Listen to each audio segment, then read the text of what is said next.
नमस्कार, आप देख रहे हैं पंजाब केसरी का विशेष कार्यक्रम बात पते की। मैं हूं आपके साथ कोमल पवार। यूएस, इजरायल, ईरान युद्ध के बीच घरेलू गैस सिलेंडर की कमी, लंबी कतारें और पैनिक। लेकिन सवाल यह है कि क्या ये असली संकट है या कांग्रेस और विपक्ष के इकोसिस्टम का एक संगठित प्रोपेगेंडा। पेट्रोल डीजल के दाम स्थिर हैं, लेकिन एलपीजी पर ही रोना क्यों है? आज हम जानेंगे इसका पूरा सच। लेकिन इससे पहले इस पर विपक्ष का क्या कुछ कहना है, आप वो सुनिए। कितना बर्दाश्त करेगी जनता? इन 10 सालों में अगर आप देखें, चाहे हर चीज के दाम बढ़ गए हैं, बेरोजगारी बढ़ रही है। अब एलपीजी की सिचुएशन को देखिए, कितना बर्दाश्त करेगी। और इनकी पॉलिसीज, इनकी नीतियों की वजह से। और अगर सदन में अच्छी चर्चा होती इन चीजों पे तो अच्छा होता। कम से कम हम जनता के सवाल उठा पाते। प्रधानमंत्री, आप सरकार से स्पष्ट पूछो, आप सरकार से पूछो।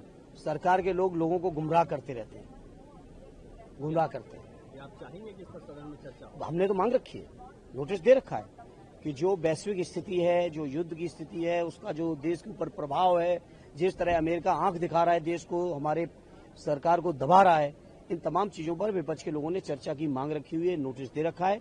और मेरी मांग है सरकार से, इस सरकार को इस मांग को स्वीकार भी करना चाहिए। और विपक्ष के सुझावों से देश का हित होने वाला है, लेकिन इतना जरूर है कि सरकार की कुछ सच्चाइयां जरूर देश के सामने आएंगी, जिसको सरकार नहीं आने देना चाहती। और आखिरी सवाल, जो सीएसी को लेकर जो लगातार समाजवादी पार्टी का स्टैंड रहा है, टीएमसी भी कह रही है कि उनको हटाया जाना चाहिए, उसके लिए इम्पीचमेंट की भी बात हो रही है, आपकी पार्टी का क्या स्टैंड है? हमारी पार्टी का स्पष्ट स्टैंड रहा है। चुनाव आयोग भारतीय जनता पार्टी की कठपुतली बन चुका है, भारतीय जनता पार्टी के अलायंस का हिस्सा बन चुका है। ऐसे चुनाव आयोग जो संवैधानिक जिम्मेदारियों से हटके एक बीजेपी के नेता और कार्यकर्ता के तौर पे काम कर रहे हैं, ऐसे चुनाव आयोग को हटना ही चाहिए, बैठने नहीं चाहिए था, बैठ गए तो हटना चाहिए। तो यहाँ पर एलपीजी को लेकर अब लगातार मोदी सरकार को विपक्ष टारगेट कर रहा है। यहाँ मार्च 2026 के आसपास सोशल मीडिया और कुछ न्यूज चैनलों पर यह चर्चा पहले से ही तेज हो गई थी कि घरेलू गैस सिलेंडर नहीं मिल रहे हैं, लंबी कतारें लगी हुई हैं और सब्सिडी वाले सिलेंडर की आपूर्ति प्रभावित हुई है। विपक्षी दल, खासकर कांग्रेस और कुछ सोशल मीडिया हैंडल्स ने इसे मोदी सरकार की नाकामी के रूप में पेश किया। लेकिन यहाँ पर ये एक संगठित प्रोपेगेंडा भी लगता है, जिसको साफ तौर पर अब भुना जा रहा है। आपको बताएं, कांग्रेस इकोसिस्टम, उसकी पार्टी, कुछ पत्रकार, सोशल मीडिया इन्फ्लुएंसर्स ने जानबूझकर इस वक्त पैनिक फैलाया हुआ है। लेकिन असल में कोई भी कमी नहीं थी, बल्कि ये अस्थायी दबाव था जिसे सरकार ने पहले से ही मैनेज कर लिया था। अब यहाँ पर सभी को पता है कि अंतर्राष्ट्रीय संकट भी इस वक्त चरम पर है। अंतर्राष्ट्रीय संकट जैसे यूएस, इजरायल, ईरान तनाव, संभावित युद्ध की आशंका के कारण क्रूड ऑयल और गैस की कीमतों में उतार चढ़ाव आया। लेकिन भारत ने इंपोर्ट और स्टॉक मैनेजमेंट से घरेलू आपूर्ति फिलहाल बरकरार रखी हुई है। और यहाँ पर एक बार एलपीजी सब्सिडी और भारत में इसकी स्थिति पर भी एक नजर डाल लेते हैं। भारत में उज्ज्वला योजना 2016 के तहत गरीब परिवारों को मुफ्त या सब्सिडी पर एलपीजी कनेक्शन दिए गए हैं और आज 10 करोड़ से ज्यादा परिवारों के पास कनेक्शन ऑलरेडी है। अब यहाँ पर एक घरेलू सिलेंडर की मार्केट प्राइस 800 से 900 सब्सिडी के बाद है और गरीब परिवार को यहाँ पर ये 600 रुपए तक का मिल जाता है। तो साल 2024 से 25 के अगर हम देखें तो सरकार ने कई बार सब्सिडी बढ़ाई या डायरेक्ट ट्रांसफर भी किया है, ताकि महंगाई की जो असर है, जो उसका असर आम लोगों, गरीब लोगों पे पड़ता है, उसको कम हो सके। इसके अलावा साल 2025 के अंत में और 2026 की शुरुआत में कुछ इलाकों में देखा जाए तो वहां पर भी डीलरों के पास स्टॉक कम होने की शिकायत आई थी। और इतना ही नहीं, कुछ जगहों पर ब्लैक में 1000 से 2000 तक सिलेंडर बिकने की भी बातें लगातार सामने आई हैं।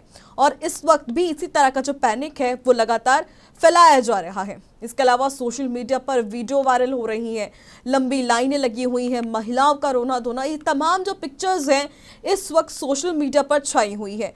इसके अलावा अब यहाँ पर हम इसे प्रोपेगेंडा इसलिए कह रहे हैं क्योंकि कांग्रेस और उसके सपोर्टर्स ने इस कमी को बढ़ा चढ़ाकर दिखाया है। उदाहरण के तौर पर राहुल गांधी या कांग्रेस लीडर्स के ट्वीट पोस्ट में महंगाई से जनता परेशान, गैस नहीं मिल रही जैसे बयान देना, और इस बात से भी हम ये मानते हैं कि मुंह फेरा नहीं जा सकता है कि सत्ता पक्ष के इस तरह के बयान देश में अराजकता फैलाने के लिए काफ़ी हैं। इसके अलावा कुछ न्यूज़ चैनल्स में भी और सोशल मीडिया पर भी यूट्यूबर्स ने एलपीजी क्राइसिस ट्रेंड बनाया है, और ये ठीक साल 2013 से 14 के गैस कटौती वाले प्रचार जैसा है, जब यूपीए सरकार पर आरोप लगे थे। लेकिन यहाँ वास्तविकता ये थी कि कुछ इलाकों में अस्थायी कमी की खबरें थी, लेकिन ऑल इंडिया लेवल पर 100% कमी नहीं थी।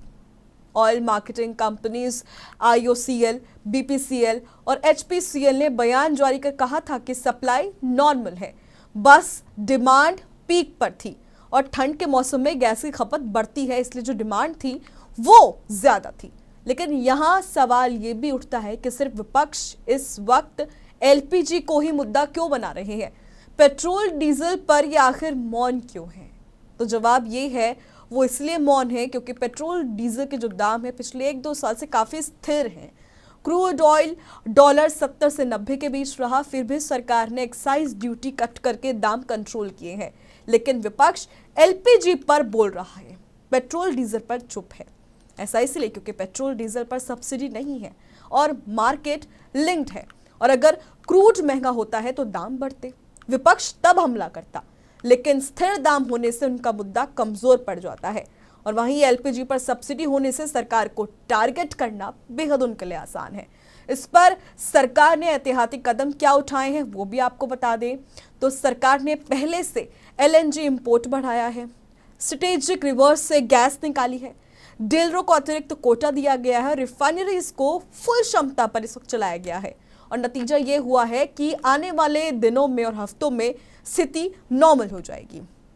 अब यहाँ इस विवाद पर दोनों पक्ष के नजरियों पर भी नजर डाल लेते हैं। सत्ता पक्ष का रुख है कि ये राजनीतिक स्कोर सेटलिंग है, विपक्ष महंगाई का मुद्दा बनाना चाहता है क्योंकि लोकल बॉडी असेंबली इलेक्शंस आने वाले हैं और असल में कोई बड़ी कमी नहीं थी।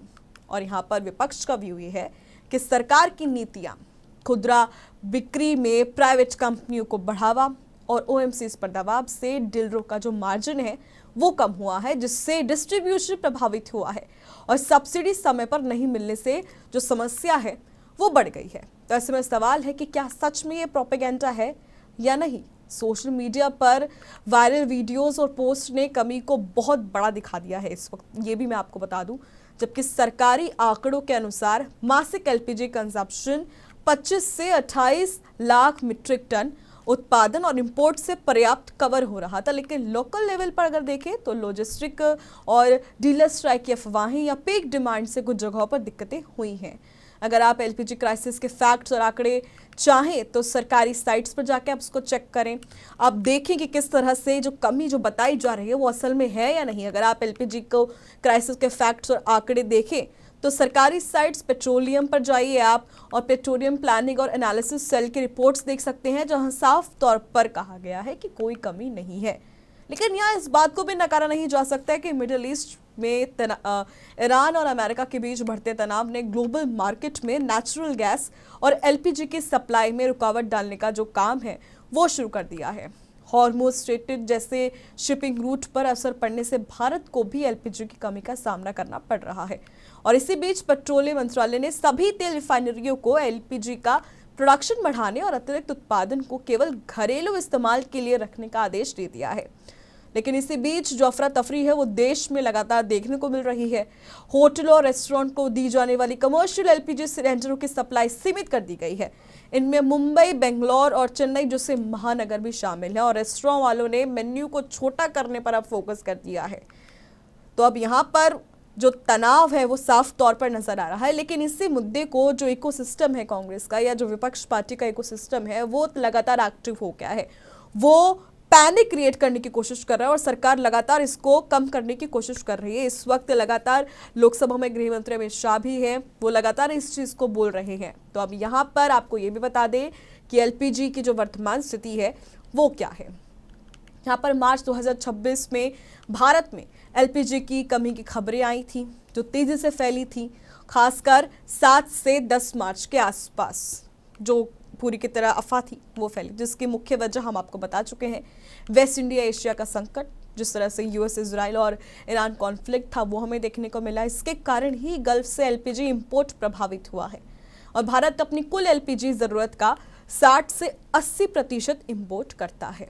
और यहाँ पर आपको ये भी बता दें कि स्ट्रेट ऑफ हॉर्मुज जैसे रूट्स पर तनाव से जो सप्लाई चेन है वो भी काफ़ी डिस्टर्ब हुई है। और इसके अलावा घरेलू सिलेंडर्स की यहाँ पर बात करें तो कई शहरों में जैसे मुंबई, बैंगलोर, दिल्ली, कोलकाता में रिफिल में 2 से 8 दिन की देरी रिपोर्ट हुई है और कुछ इलाकों में 25 दिन की नई बुकिंग रूल लागू की गई है। और होर्डिंग्स रोकने के लिए जो आम तौर पर आपने लगातार अभी सुना भी होगा, लेकिन सरकार ने बार बार कहा है घरेलू यूजर्स के लिए कोई बड़ी कमी नहीं है, सिर्फ लोकल लॉजिस्टिक और पीक डिमांड का ही दबाव है। अगर हम यहाँ पे कमर्शियल सिलेंडर्स की बात करें तो होटल्स, रेस्टोरेंट और अस्पतालों में सबसे ज़्यादा प्रभाव है। कई शहरों में सप्लाई भी रोक दी गई है या सीमित कर दी गई है और रेस्टोरेंट एसोसिएशन ने चेतावनी भी दी है कि ऑपरेशंस बंद हो सकते हैं। और यहाँ पर क्रेमेटोरियम्स पुणे में वो भी पूरी तरह से प्रभावित हुए हैं। लेकिन यहाँ पर यह दोहरा दें कि संकट पूरी तरह फेक नहीं है। वेस्ट एशिया वॉर के असर से सप्लाई चेन प्रभावित हुई है और कमर्शियल सेक्टर में रियल दिक्कतें आई हैं। सरकार ने रिस्पॉन्सिव जो स्टेप्स हैं वो लिए हैं जिससे घरेलू यूजर्स बड़े पैमाने पर सुरक्षित रह सकते हैं। ऐसे में देखना होगा कि विपक्ष का पैनिक प्रोपेगेंडा कब खत्म होता है। फिलहाल अभी के लिए सिर्फ इतना ही, लेकिन देश और दुनिया के तमाम खबरों के लिए आप देखते रहें पंजाब केसरी। नमस्कार।